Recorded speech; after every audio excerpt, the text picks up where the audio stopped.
Nkosikazi, into eyenze laphana enkonzweni ayingijabulisanga, ayingijabulisanga. Leyana into yakho yokuthi usukume nje kuyaxabanisa lokhuyana kudabula ibandla phakathi. Uma wezwe something ngoMahlalela ungakulandeli wena. Wena bekumele uthule sikhulume-ke sisodwa sesifike ngapha ngekhaya. Yazi lakho ubonga ukuthi ngihlonipha ibandla. Ucabanga ukuthi into eyenzileyo into encane kanti wena. uMahlalela ngimazi kahle. uMahlalela ngekantshela manje. Nkosikazi, akula ngihlonipha ibandla. Ungalihlonipha usukume uhambe. Uyisa mina phela. Awuhloniphanga bandla lapha. Sonke le bandla ulihlonipha. Ngawuhloniphile ngawuhlale phansi. Ngawuhlale phansi. Wathula wathi zwi. Ngapha ukuthi ye uMahlalela kule nto enye. Kodwa ungakhulumi ukuthi yiphi. Uyazizwa ukuthi uthini nje baba?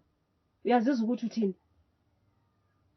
Orongo khonapho phakathi kwami lawe ngoba ngiyazizwa ngitsho kanjalo ngithi ngabe uhlale phansi ukuze uzehlala nami phansi sikhulume ngendaba leyana ngamahlalela. Yebo kwakuthiwa kule nto enjalo ngontombazana lowana ohlala ngale akusikho angamanga lawa ngamanga akusikho amanga vela ngaphi uphika iqiniso unihlaza lihlazo lelo uyangihlaza ngizokhangeleka ngithini manje esontweni ngithini umfundisi ulala lo mntwana webandla isisu lesena ngesakho baba uphikani ngoba isisu lesavene ngesakho liqiniso bani olibonayo khonapho wena ukuthatha ngabe uphikiselani isisu lesiya ngesakho ubone nini ukuthi kungaba ngesami ngiyakutshela ukuthi uMahlalela ngeke antshela amanga uMahlalela isothethe uMahlalela ngikhulume laye sihambile sakhuluma laye akula uMahlalela uthi wayezidlalela yena wena uthini manje mazukuyenze kanjeyana ebandla sokunguwe sokufafazile ebantwini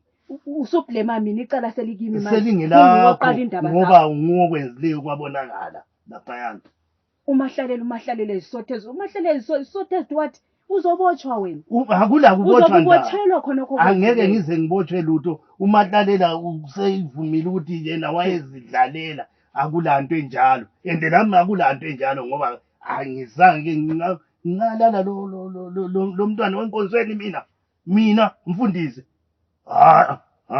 ngiyala laphana mama lapha ubobamba la okuyinto kwakugcine kube ngokwakho then sizakhuluma ngekhaya kuhle hayi khona ebantwini usuthi uvula kuyafanana umehluko unga akufanani nika phela lami ithuba ngikhulume nakusuvalile suvalile ebantwini ukuthi yikho lokho ngivalele ebantwini ngingachaza kumbe mina ngisukumile ngahamba ngisenyanyiswa ngamanyala akho lo owenza ngike ngakhuluma ebantwini into kwenzakalani kuyini okufihla ngoba isonto lonke leliya seliwazi amanyala akho wenzileyo yikho phela besizwe into engamanga lawe usufakaza sokungani iqiniso ngifakazele khathi susukuma usithi uMahlalela uqinisile eqinisa engibonela yazi kwesinye isikhathi ukuthi umendo awuthunyelwa gundwane ngangikwazi vele ngangazihluphanga ngokubuye kuzoyendela akuhluphi lokhuyana kwalunga kabi ngoba wazibuyele kwendeni